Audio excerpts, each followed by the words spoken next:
بسم الله الرحمن الرحيم.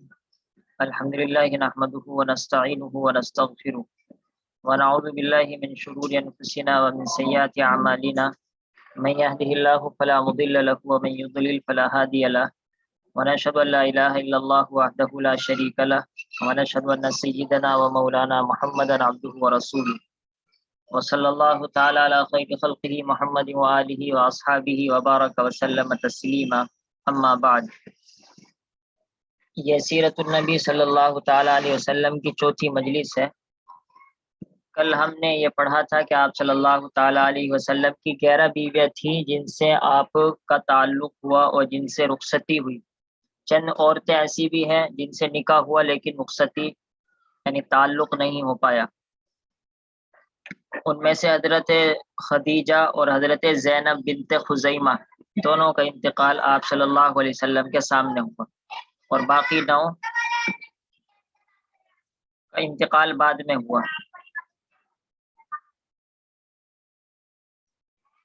اور آپ صلی اللہ تعالیٰ علیہ وسلم کی 4 بیویوں میں 3 داماد تھے۔ حضرت زینب کے داماد حضرت زینب کے شوہر ابو العاص تھے، حضرت رقیہ اور ام کلثوم کے شوہر حضرت عثمان تھے۔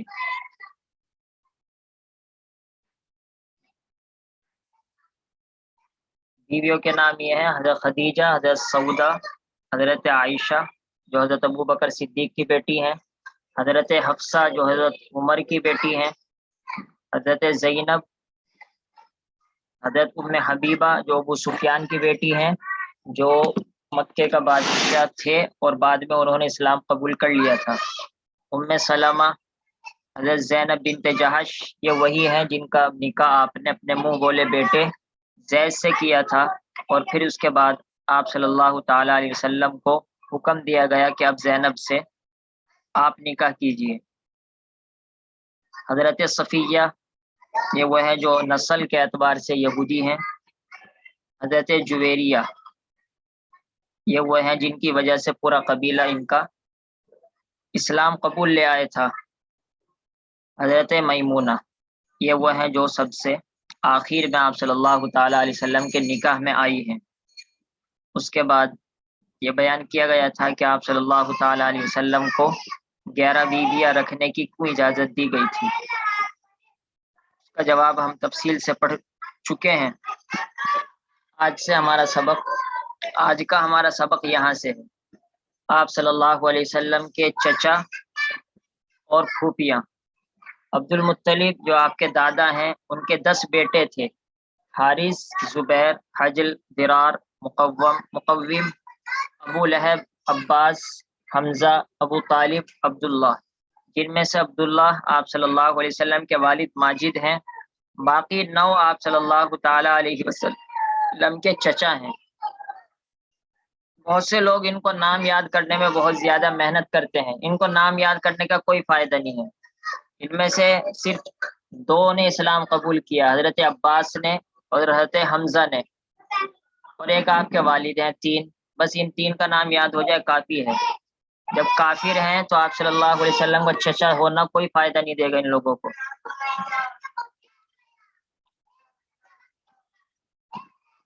آپ صلی اللہ علیہ وسلم کی پھوپھیاں 6 ہیں: امیمہ، ام حکیم، برہ، عاتکہ، صفیہ، عروہ۔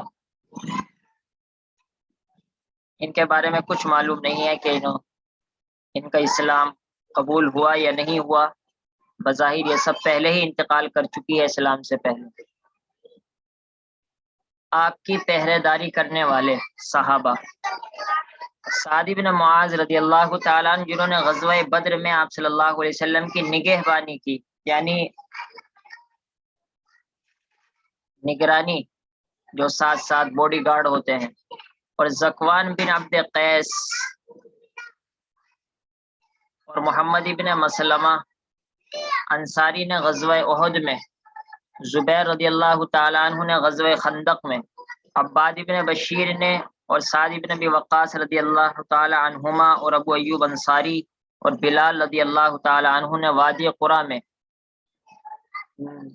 باڈی گارڈ کے فرائض انجام دیے۔ اس سے معلوم ہوتا ہے کہ باڈی گارڈ رکھنا جو بہت سے علماء رکھتے ہیں کوئی ناجائز نہیں ہے۔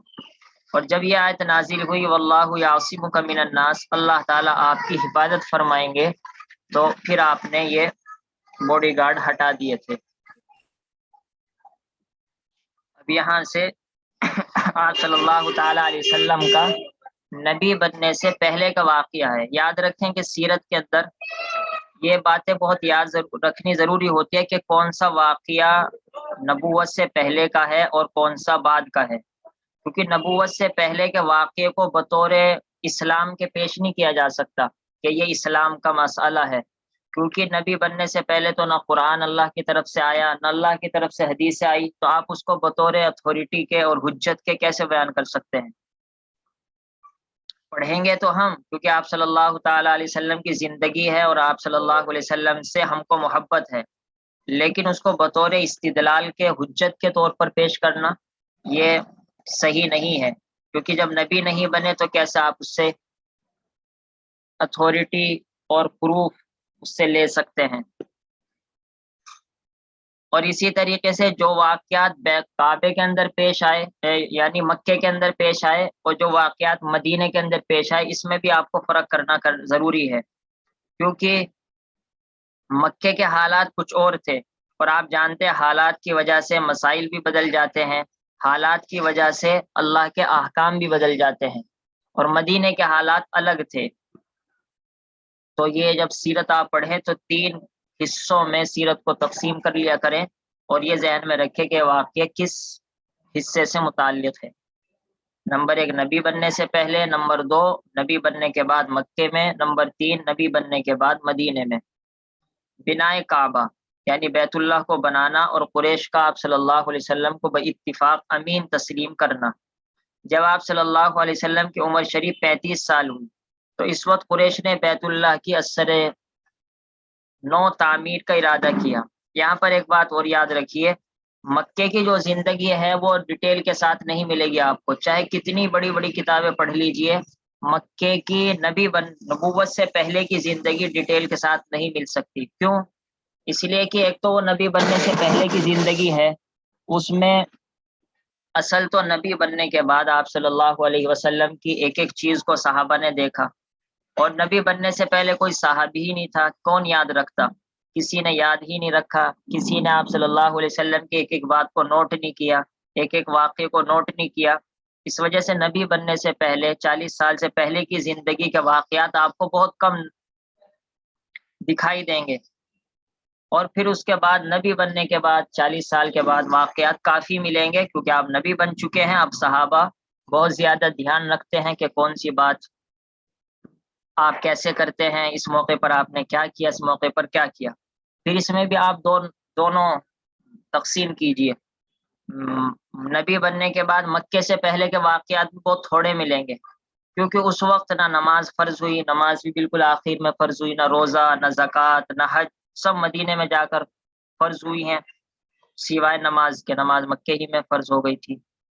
اور صحابہ بھی تھوڑے سے تھے، مکے کے اندر تھوڑے بہت صحابہ تھے، اصل جو صحابہ بنے ہیں وہ مدینہ میں جا کر بنے ہیں، تو یاد کرنے والے صحابہ مدینہ میں زیادہ ہوئے ہیں، اس وجہ سے آپ صلی اللہ علیہ وسلم کی مدینے کی زندگی زیادہ محفوظ ہے بمقابلے مکے کی زندگی کے۔ اس وجہ سے بتلا دیا کہ دیکھیے ابھی تو ہم نے شروعات ہی کی تھی اور ایک دم 35 سال پر پہنچ گئے ہم، اور آگے آپ چلیں گے ایک ایک سال کے اندر اتنے واقعات پیش آئیں گے کہ اگر بڑی کتابوں میں آپ پڑھیں گے تو 20 25 دن لگ جائیں گے ایک سال کے واقعات پڑھنے میں۔ تو خاص طور پر آپ صلی اللہ علیہ وسلم کی آخری زندگی کو بہت زیادہ دھیان سے پڑھنے کی ضرورت ہے۔ خیر، یہ باتیں آپ ذہن میں بٹھا لیں، نوٹ بھی کر لیا کریں، یہ وہ باتیں ہیں جو پھر لکھی ہوئی نہیں ملتی۔ جب آپ صلی اللہ علیہ وسلم کی عمر شریف 35 سال ہوئی تو اس وقت قریش نے بیت اللہ کی اثر نو تعمیر کا ارادہ کیا۔ بیت اللہ کی تعمیر ہر شخص اپنی سعادت سمجھتا تھا، اور قبائل قریش نے اپنی قسمتوں کا فیصلہ اس پر رکھا تھا کہ اس کی تعمیر میں زیادہ حصہ لیا جائے۔ چنانچہ اس تعمیر کو قبائل میں تقسیم کرنے کی نوبت آئی، یعنی کچھ یہ خاندان، یہ قبیلہ، یہ برادری اس میں کام کرے گی، کچھ یہ، تاکہ کوئی جھگڑا پیش نہ آئے۔ اس طرح تقسیم عمل کے ساتھ بنائے کعبہ حجر اسود کی حد تک پہنچ گئی، یعنی جہاں حجر اسود رکھا ہوا ہے وہاں تک تعمیر ہو گئی، لیکن اب حجر اسود سب جانتے ہیں کہ بیت اللہ کے اندر ایک وہ سوراخ سا ہے کونے کے اندر، کونے میں، اس کونے میں حجر اسود رکھا ہوا ہے، کالا پتھر ہے جو جنت سے آیا ہوا ہے۔ اب حجر اسود کو اٹھا کر تعمیر میں نصب کرنے کے متعلق سخت اختلاف ہوا۔ ہر قبیلہ اور ہر شخص کی خواہش تھی کہ وہ اس سعادت کو حاصل کرے، یہاں تک کہ قتل و قتال پر عہد و پیمان ہونے لگے، یعنی ہم کریں گے، وہ لڑائی شروع ہو گئی۔ قوم کے بعد سنجیدہ لوگوں نے ارادہ کیا کہ مشورہ کر کے کوئی صلح کی صورت نکال لیں، اور اس غرض کے لیے مسجد میں گئے۔ مشورے میں یہ طے ہوا کہ جو شخص سب سے پہلے مسجد کے اس دروازے میں داخل ہو وہ تمہارے معاملے کا فیصلہ کرے، اس کے حکم کو ہر شخص دست قدرت کا فیصلہ سمجھ کر تسلیم کر لے، یعنی جو نمبر 1 پر آئے گا اس بیت اللہ اور مسجد حرام میں وہی فیصلہ کرے گا حجر اسود کون رکھے گا۔ خدا کی قدرت کے سب سے پہلے نبی کریم صلی اللہ علیہ وسلم اس دروازے سے داخل ہوئے۔ آپ صلی اللہ علیہ وسلم کو دیکھ کر سب نے یک زبان ہو کر کہا کہ یہ امین ہے، یعنی امانت دار ہیں، فیصلہ بھی صحیح فرمائیں گے، ہم ان کے حکم پر راضی ہیں۔ آپ صلی اللہ علیہ وسلم تشریف لائے اور وہ حکیمانہ فیصلہ کیا کہ سب خوش ہو گئے، یعنی ایک چادر پھیلا دی اور اس میں حجر اسود کو اپنے ہاتھ سے اٹھا کر رکھ دیا، اور پھر حکم دیا کہ ہر قبیلے کا منتخب آدمی چادر کا ایک ایک کنارہ پکڑ لے۔ اس طرح کیا گیا۔ جب بنیاد تک پہنچ گیا تو پھر آپ صلی اللہ علیہ وسلم نے اپنے ہاتھ سے اٹھا کر رکھ دیا، تو جھگڑا بھی ختم ہو گیا اور سب قریش اس پر راضی بھی ہو گئے۔ اس سے معلوم ہوتا ہے کہ عقل مندی کے فیصلے کرنے چاہیے اور عقل مند آدمی ہی سے فیصلہ کرانا چاہیے، بشرطے کہ وہ دین کو جانتا ہو۔ ایسا عقل مند آدمی جو دین کو نہ جانتا ہو اس سے کبھی بھی ہرگز فیصلہ نہ کرائے، کیونکہ وہ حلال کا حرام اور حرام کا حلال کر دیتا ہے۔ جیسا کہ ہمارے گھروں میں ہوتا ہے کہ ماں باپ فیصلہ تو کرتے ہیں لیکن بعض مرتبہ ناجائز فیصلہ کرتے ہیں۔ ابن ہشام اس واقعے کو نقل کرنے کے بعد لکھتے ہیں کہ نبوت سے پہلے تمام قریش بالاتفاق آپ صلی اللہ علیہ وسلم کو امین کہتے تھے، یعنی یہ شخص ہر حق ادا کر دیتا ہے۔ نبوت کا ملنا، عطائے نبوت۔ جب آپ صلی اللہ علیہ وسلم کی عمر شریف 40 برس 1 دن کی ہوئی تو ظاہری طور پر بھی باضابطہ آپ کو خلعت نبوت کے ساتھ ممتاز و مشرف فرمایا، جس کی تاریخ ولادت کی طرح ماہ ربیع الاول روز دوشنبہ ہے، یعنی جس طریقے سے آپ صلی اللہ علیہ وسلم ربیع الاول میں پیر کے دن پیدا ہوئے، اسی طریقے سے نبی بھی آپ ربیع الاول میں پیر کو بنائے گئے۔ اس کے علاوہ اور بھی اقوال مختلف ہیں۔ بعض حضرات نے کہا ہے کہ رمضان میں آپ صلی اللہ علیہ وسلم کو نبی بنایا گیا۔ تو اب تک آپ نے کیا یاد کرنا ہے؟ آج تو بس ایک واقعہ آیا ہے اب تک کہ آپ صلی اللہ علیہ وسلم نے بیت اللہ کو تعمیر کرانے میں حجر اسود میں جب اختلاف ہوا رکھنے کے اندر تو کیسے فیصلہ فرمایا۔ دوسری بات یہ ہوئی کہ 40 سال میں نبی بنے، ربیع الاول کے مہینے میں پیر کے دن۔ دنیا میں اشاعت اسلام تبلیغ کا پہلا قدم۔ ابتداءً جب نبی کریم صلی اللہ علیہ وسلم پر وحی نازل ہوئی تو آپ صلی اللہ علیہ وسلم اعلاناً تبلیغ کے لیے مامور نہ تھے۔ یہ بات یاد رکھیں کہ شروع میں آپ صلی اللہ علیہ وسلم چھپ چھپ کر دعوت دیا کرتے تھے، کسی کو سمجھا دیا، صرف حضرت ابو بکر کو جا کر سمجھایا، صرف حضرت بلال کو جا کر سمجھایا، اس طریقے سے سمجھایا کرتے تھے۔ کھلے عام یہ حکم نہیں تھا کہ آپ سب کو جا کر سمجھائیں۔ اس سے نصیحت ملتی ہے کہ تبلیغ موقع کے حساب سے کی جائے گی۔ اب خدا نخواستہ اگر آدمی ایسے حالات ہیں کہ کوئی جان لینے کے لیے تیار ہے تو آدمی وہاں مصلحت سے تبلیغ کرے۔ تبلیغ کرنے کے الگ الگ طریقے اور انداز ہوتے ہیں، ہر موقع پر ہر طریقہ اختیار نہیں کیا جاتا، بلکہ اس میں صرف آپ صلی اللہ علیہ وسلم کے ذات کے لیے احکام تھے۔ پھر کچھ دنوں سلسلہ وحی منقطع رہنے کے بعد، یعنی کچھ دنوں تک قرآن کریم نازل نہیں ہوا، اس کے بعد آپ صلی اللہ علیہ وسلم پر دوبارہ وحی شروع ہوئی تو اس میں آپ صلی اللہ علیہ وسلم کو تبلیغ اسلام کے لیے حکم ہوا، یعنی سب کے سامنے اعلاناً مجمع میں جا کر آپ اسلام کی دعوت دیجیے۔ مگر دنیا میں جہالت و گمراہی کی حکومت تھی، بالخصوص عرب کا تکبر اور غرور اور تقلید آبائی. تقلید آبائی کا مطلب ہے اپنے ماں باپ کے پیچھے پیچھے چلنا اگرچہ وہ غلط ہی چلتے ہوں. تو عرب والے یہی کہا کرتے تھے کہ ہم اپنے ماں باپ کو بتوں کی عبادت کرتے ہوئے دیکھتے ہیں تو ہم کیسے ان کو چھوڑ دیں. تو ان عرب کو حق پر کان لگانے کی ہرگز اجازت نہ دیتی تھی. اس لیے ابتداء میں حکمت الہیہ کا اقتضا یعنی تقاضا یہ ہوا کہ آپ کو اعلاناً تبلیغ و اشاعت اسلام کا امر یعنی حکم نہ کیا جائے تاکہ شروع ہی سے لوگ متنفر یعنی نفرت میں نہ پڑ جائیں. چنانچہ حضرت صلی اللہ علیہ وسلم نے ابتدائے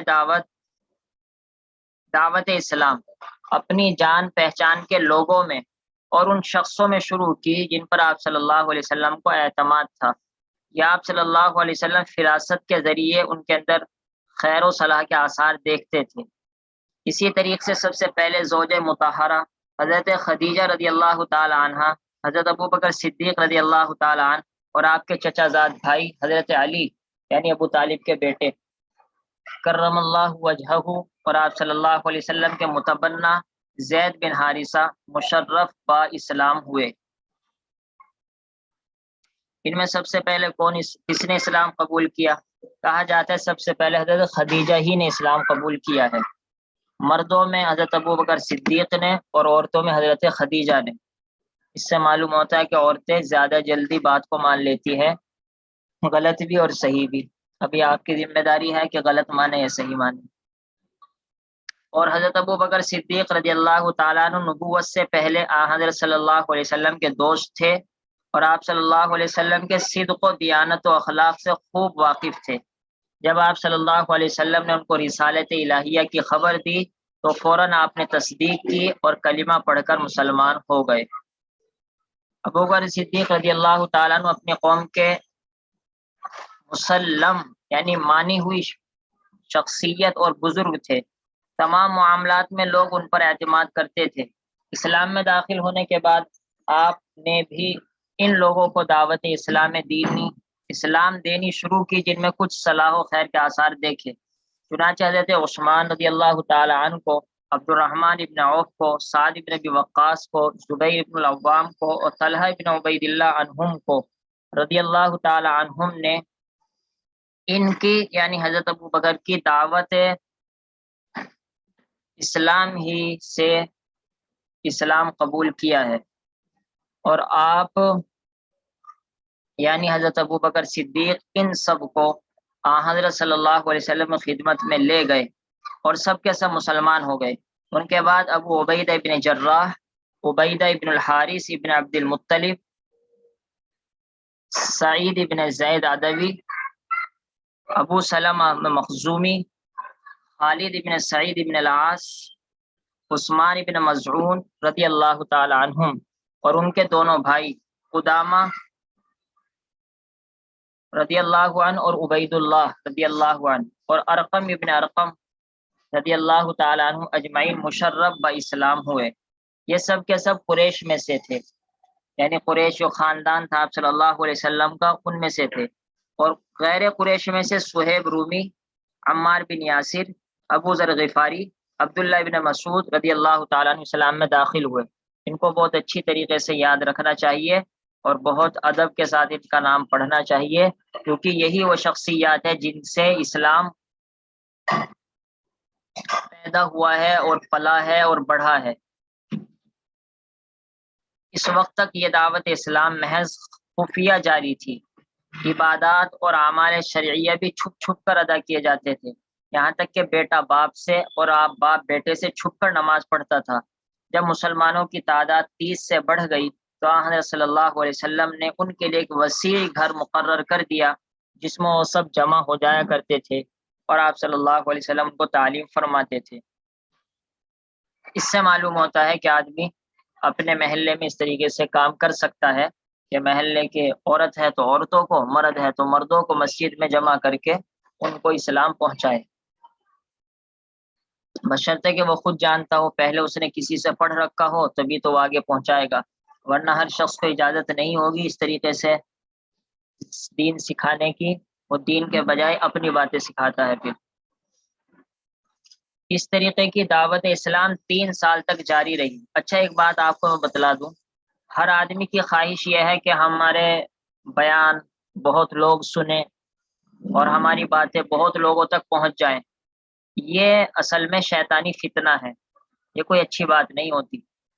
اللہ تعالیٰ لوگوں تک پہنچا دے یہ تو اللہ تعالیٰ کا احسان ہوتا ہے، لیکن دل سے یہ چاہنا کہ میرے لوگ بہت فین ہو جائیں اور ساری دنیا میں میرا ڈنکا بجنے لگے، یہ بہت ہی بڑی بیماری ہے۔ دیکھیے آپ صلی اللہ علیہ وسلم نے شروع میں ایک ایک آدمی کو سمجھا رہے ہیں، اور پورے 10 سال 12 سال مکے کی زندگی میں اگر آپ ٹوٹل نکالیں، میرے خیال میں 100 صحابہ بھی مسلمان ہوئے ہوں گے یا نہیں ہوئے ہوں گے۔ تو کیا نعوذ باللہ آپ یہ کہیں گے کہ آپ صلی اللہ علیہ وسلم کو مکے کی زندگی میں زیادہ ثواب نہیں ملا کیونکہ صرف 100 آدمی نے قبول کیا 12 سال کے زمانے میں، اور مدینے میں 10 ہی سال رہے اور 10 سال کے اندر لاکھوں، 1 لاکھ تو کم سے کم صحابہ بن گئے تھے آخر تک؟ تو کیا مدینے میں زیادہ ثواب ملتا تھا اور مکے میں کم ملتا تھا؟ حالانکہ سارے علماء اس بات پر متفق ہیں کہ جن صحابہ نے مکے میں اسلام قبول کیا ان کا مرتبہ بڑا ہوا ہے، اور جنہوں نے مدینے میں اسلام قبول کیا ان کا مرتبہ ان سے گھٹا ہوا ہے۔ تو مکے کے اندر تکلیف زیادہ ہوئی، اس وجہ سے اصل اللہ تعالیٰ یہ دیکھتے ہیں کہ کون کیسے حالات سے گزر رہا ہے۔ شہرت تو ایک اللہ تعالیٰ کی طرف سے دین ہوتی ہے، کسی کو ملتی ہے کسی کو نہیں۔ کسی کے پاس ایک ہی آدمی پڑھنے کے لیے آئے گا، کسی کے پاس 1000 آئیں گے، کسی کی بات ایک سنتا ہے کسی کی بات ہزاروں سنتے ہیں، لیکن اصل آدمی اللہ کے لیے کہے بس۔ یہ بات اچھی طریقے سے یاد رکھیں، اس سے بڑے بڑے آدمی بگڑ جاتے ہیں، اور نعوذ باللہ پھر مقصد یہ ہو جاتا ہے کہ ہم اپنا دائرہ اور میدان لمبا کرتے چلے جائیں، اور پھر اللہ تعالیٰ کو آدمی بھولتا چلا جاتا ہے۔ اللہ حفاظت فرمائے، اللہ حفاظت فرمائے، اللہ حفاظت فرمائے۔ اس طریقے کی دعوت اسلام 3 سال تک جاری رہی، یعنی چھپکے چھپکے۔ اسی دور میں قریش کے خاصی جماعت اسلام میں داخل ہو گئی، اور پھر اور لوگ بھی داخل ہونے شروع ہو گئے، اور خبر مکے میں پھوٹ نکلی۔ خبر مکے میں پھوٹ نکلی، پتہ نہیں کیا ہوگا اصل کتاب میں، یہ لکھنے والے کچھ کا کچھ لکھ دیتے ہیں۔ خلاصہ یہ ہے کہ مشہور ہو گئی مکے میں یہ خبر، اور لوگوں میں جا بجا اس کا چرچا ہونے لگا۔ اب اعلانن یعنی سب کے سامنے دعوت حق کا وقت آ پہنچا 3 سال کے بعد۔ تو آپ کو کیا یاد کرنا ہے؟ یاد یہ کرنا ہے کہ آپ صلی اللہ علیہ وسلم شروع میں آہستہ آہستہ دعوت دیا کرتے تھے، اور عورتوں میں حضرت خدیجہ نے سب سے پہلے اسلام قبول کیا، مردوں میں حضرت ابو بکر نے اسلام قبول کیا، بچوں میں سب سے پہلے حضرت علی نے اسلام قبول کیا، اور غلاموں میں سب سے پہلے زید بن حارثہ نے اسلام قبول کیا۔ اور اس کے علاوہ جو صحابہ پہلے نمبر پر اسلام قبول کیا ہے ان کے نام آپ پڑھ چکے ہیں۔ اور 3 سال کے بعد اللہ کے رسول صلی اللہ علیہ وسلم کو حکم دیا گیا کہ اب آپ سب کے سامنے دعوت دیجیے۔ یہ خلاصہ ہوا۔ تو 3 سال کے بعد جبکہ کثرت سے مرد عورت اسلام میں داخل ہونے لگے اور لوگوں میں اس کا چرچا ہوا، تو خداوند عالم نے حضرت صلی اللہ علیہ وسلم کو فرمایا کہ علل اعلان لوگوں کو کلمہ حق پہنچائیں۔ آپ صلی اللہ علیہ وسلم نے فوراً اس حکم کی تعمیل کی، اور مکے کی پہاڑی صفا پر چڑھ کر اور قبائل قریش کا نام لے لے کر آواز دی۔ جب تمام قبائل یعنی خاندان جمع ہو گئے تو آپ صلی اللہ علیہ وسلم نے اولاً سب سے دریافت کیا کہ اگر میں آپ کو یہ خبر دوں کہ غنیم کا لشکر تم پر چڑھا چلا آ رہا ہے، یعنی ایک لشکر تمہیں مارنے کے لیے آ رہا ہے اور قریب ہے کہ تم پر لوٹ ڈال دے یعنی حملہ کر دے، تو کیا تم میری تصدیق کرو گے؟ میں سچ کہہ رہا ہوں۔ سب یہ سن کر یک زبان ہو کر بولے، بے شک ہم آپ کی خبر کو بالکل حق سمجھیں گے، کیونکہ ہم نے آج تک کبھی آپ صلی اللہ علیہ وسلم کو جھوٹ بولتے ہوئے نہیں دیکھا۔ ایسا آدمی سچا ہونا چاہیے کہ کافر بھی غیر بھی یہ کہے کہ یہ انسان سچا ہے۔ یہ نبی بننے سے نہیں، نبی بننے کے بعد کی بات ہے۔ تو اس کے بعد آپ صلی اللہ علیہ وسلم فرمایا، میں تمہیں خبر دیتا ہوں کہ تم نے اپنے باطل عقائد کو نہ چھوڑا تو خدا تعالیٰ کا سخت عذاب تم پر آنے والا ہے۔ جہاں تک مجھے معلوم ہے دنیا میں کوئی انسان اپنی قوم کے لیے اس تحفے سے بہتر تحفہ لے کر نہیں آیا جو میں تمہارے لیے لایا ہوں۔ اس سے معلوم ہوتا اصل گفٹ ہے ایمان، اسلام کی بات ہے، آئس کریم گفٹ نہیں۔ میں تمہارے لیے دین و دنیا کی فلاح و بہبود لے کر آیا ہوں، اور خداوند عالم نے مجھے فرمایا کہ تمہیں اس کی طرف دعوت دوں۔ خدا کی قسم، اگر میں تمام دنیا کے انسانوں سے جھوٹ بولتا تب بھی تمہارے سامنے جھوٹ نہ بولتا، کیونکہ تم تو میرے اپنے لوگ ہو، اور اگر ساری دنیا کو دھوکہ دیتا تب بھی تمہیں دھوکہ نہ دیتا۔ اس ذات قدوس کی قسم جو ایک ہے، جس کا کوئی سہیم یعنی پارٹنر اور شریک نہیں، میں تمہاری طرف خصوصاً اور تمام عالم کی طرف عموماً خدا تعالیٰ کا رسول پیغمبر بنا کر بھیجا گیا ہوں صلی اللہ علیہ وسلم۔ اس سے معلوم ہوتا ہے کہ آدمی اپنے خاندان پر اور اپنے گھر والوں پر زیادہ زور دے، لیکن آج کے دور میں ہوتا ہے کہ آدمی دوسروں پر زیادہ محنت کرتا ہے اور اپنے گھر والوں کی طرف توجہ کم کرتا ہے۔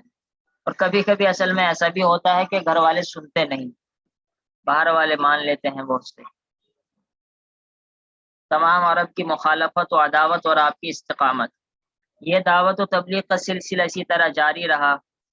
عرب کو جب یہ معلوم ہوا کہ آپ کی وحی ان کے بتوں کی حقیقت کھولی گئی، ان کی پرستش یعنی پوجا کرنے والوں کی بے وقوفی ظاہر کی گئی، تو آپ صلی اللہ علیہ وسلم کی عداوت کے لیے یعنی دشمنی کے لیے کھڑے ہو گئے، اور ان کی ایک جماعت آپ صلی اللہ علیہ وسلم کے چچا ابو طالب کے پاس آئی کہ وہ آپ صلی اللہ علیہ وسلم کو اس قسم کی باتوں سے روک دیں یا آپ ان کی حمایت چھوڑ دیں، یعنی یہ تو پھر ہم نمٹیں گے ان سے، یا پھر اگر آپ ان کے سرپرست بنتے ہیں، چچا بنے بیٹھے ہیں، تو پھر آپ ان کو روکیے۔ ابو طالب نے ایک عمدہ پیرائے میں جواب دیا، اور آن حضرت صلی اللہ علیہ وسلم اسی طرح کلمہ حق کی نشر و اشاعت میں سرگرم اور بتوں کی عبادت سے لوگوں کو منع کرتے رہے۔ موقع لگا کر یہ دعوت دینی چاہیے ملک کے حالات کو دیکھ کر۔ جب عرب کو اس پر صبر نہ ہو سکا تو پھر ابو طالب کے پاس آئے اور سختی سے ان سے مطالبہ کیا کہ آپ اپنے بھتیجے کو باز رکھیں، ورنہ ہم سب تمہارے خلاف جنگ کریں گے، یہاں تک کہ فریقین میں سے کوئی ایک فنا ہو جائے یعنی مر جائے۔ اس سے معلوم ہوتا ہے کہ ان کے اندر کتنی دشمنی تھی آپ صلی اللہ علیہ وسلم سے، اور آج کے دور میں جو کافروں کو ہم سے دشمنی ہے اس کے مقابلے میں تو یہ بہت زیادہ ہے، اور ہم اسی میں گھبرا جاتے ہیں۔ تو گھبرانا مت چاہیے، بلکہ مکے کی زندگی کو یاد کرنا چاہیے، اور یقیناً اللہ تعالیٰ مدد فرمائیں گے۔ اب تو ابو طالب کو بھی فکر ہوئی اور حضرت صلی اللہ علیہ وسلم سے اس معاملے میں گفتگو کی۔ آپ صلی اللہ علیہ وسلم فرمایا، اے عم میں بزرگوار، عم کہتے ہیں عربی میں چچا کو، اے بڑے چچا، خدا کی قسم اگر وہ اچھا یہ یاد رکھیں، عربی میں چچا اور تایا کو عم کہتے ہیں، عربی میں تایا کے لیے کوئی لفظ استعمال نہیں ہوتا، عم۔ تو عربی میں یہ بھی نہیں پتہ لگتا کہ کون بڑا تھا کون چھوٹا تھا۔ خدا کی قسم اگر وہ میرے داہنے ہاتھ میں آفتاب یعنی سورج اور بائیں ہاتھ میں ماہتاب یعنی چاند لا کر رکھ دیں، اور یہ چاہیں کہ میں خدا کا کلمہ اس کی مخلوق کو نہ پہنچاؤں، تو میں ہرگز اس کے لیے آمادہ نہیں ہو سکتا۔ تبلیغ کرنے والوں کے لیے یعنی دوسروں تک بات پہنچانے والوں کے لیے یہ بات بڑی زبردست ہے کہ ہم ہلکی سی کوئی برائی کر دے، کوئی ہمارے سامنے ہمیں گالی دے دے، ایک دم ہم تبلیغ کا کام اور تعلیم کا کام چھوڑ دیتے ہیں۔ یہ دیکھیں اللہ کے رسول صلی اللہ علیہ وسلم کیا کہہ رہے ہیں، یہاں تک کہ یا خدا کا سچا دین لوگوں میں پھیل جائے یا کم از کم اسی جد و جہد میں اپنی جان دے دوں۔ تو اصل تو یہ ہے کہ مرتے دم تک کرنا ہے اور کرتے کرتے مرنا ہے۔ یہ بھی کہا تھا کہ ہم آپ کی خوبصورت لڑکی سے شادی کرتے اگر آپ چاہتے ہیں، یہ بھی کہا تھا کہ ہم سارا مال آپ کو دے دیں، یہ بھی کہا تھا کہ ہم آپ کو سردار بنا لیں گے، آپ کسی طرح اس سے باز آ جائیں۔ آپ نے فرمایا نہ، میرا ہاتھ پہ سورج رکھ دو، دوسرا ہاتھ میں چاند رکھ دو، میں اس دین کی دعوت سے باز آنے والا نہیں ہوں۔ ابو طالب نے جب یہ رنگ دیکھا تو کہا اچھا جاؤ تم اپنا کام کرتے رہو، میں تمہاری حمایت و نصرت کسی وقت ہاتھ نہ اٹھاؤں گا۔ یہ ہے کہ دین کے معاملے میں ڈھیلا نہ پڑنا چاہیے کہ باپ اگر کہہ رہے ہیں تو دین کے کام میں آدمی ڈھیلا پڑ جائے۔ جہاں تک شریعت کہتی ہے پڑھیے ڈھیلا، لیکن باپ کی وجہ سے ناجائز کام کرنے شروع کر دیں یا شوہر کی وجہ سے حرام کام کرنے شروع کر دیں، اس کی اجازت نہیں ہے بالکل۔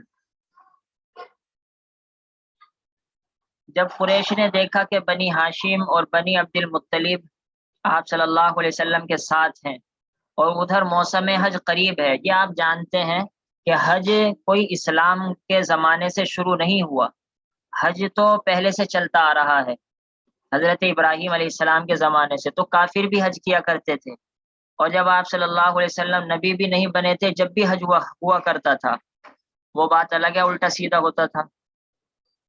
تو ادھر موسم حج یعنی حج ہونے کا زمانہ قریب ہے، اس موقع پر آپ صلی اللہ علیہ وسلم تبلیغ میں سرگرم کوشش کریں گے، کیونکہ پوری دنیا سے لوگ حج کرنے آئیں گے تو آپ صلی اللہ علیہ وسلم اس موقع پر یقیناً دعوت دیں گے، اور آپ صلی اللہ علیہ وسلم کے کلام میں حق کی مقناطیسی یعنی وہ لوگوں کو اپنی طرف کھینچ لیتا ہے سے سب واقف تھے، اس لیے اندیشہ تھا کہ اب ان کا مذہب تمام دنیا کے اطراف میں پھیل جائے گا، تو سب نے جمع ہو کر یہ طے کیا کہ مکے کے تمام راستوں پر اپنے آدمی بٹھا دیے جائیں تاکہ اطراف عالم سے جو لوگ حج کے لیے آئیں انہیں دور ہی سے کہہ دیا جائے کہ یہاں ایک ساحر یعنی جادوگر ہے جو اپنے کلام سے باپ بیٹے اور خاوند بیوی میں اور تمام رشتہ داروں میں ہی تفریق ڈال دیتا ہے، تم اس کے پاس نہ جاؤ۔ لیکن دیکھو یہاں پر دیکھو کیسا باطل آدمی کیسی بات گھماتا ہے، کتنی اچھی بات کہہ رہے ہیں کہ دیکھو میاں بیوی کے اندر جدائی ڈال دے گا، اس وجہ سے اس کے قریب مت جانا، تو دیکھنے میں تو بات اچھی لگتی ہے نا کہ باپ اور بیٹے کے اندر لڑائی ہو جائے گی اس وجہ سے اس کے پاس نہ جانا، تو اس سے معلوم ہوتا ہے بعض مرتبہ غلط لوگ اچھی بات کرتے ہیں لیکن اس کے اندر زہر ہوتا ہے، اسی وجہ سے ہر اسکالر کے اور فیمس اسکالر کے پیچھے پیچھے نہ چل دینا چاہیے، عام آدمی کو پتہ نہیں ہوتا وہ کیا زہر بک رہا ہوتا ہے۔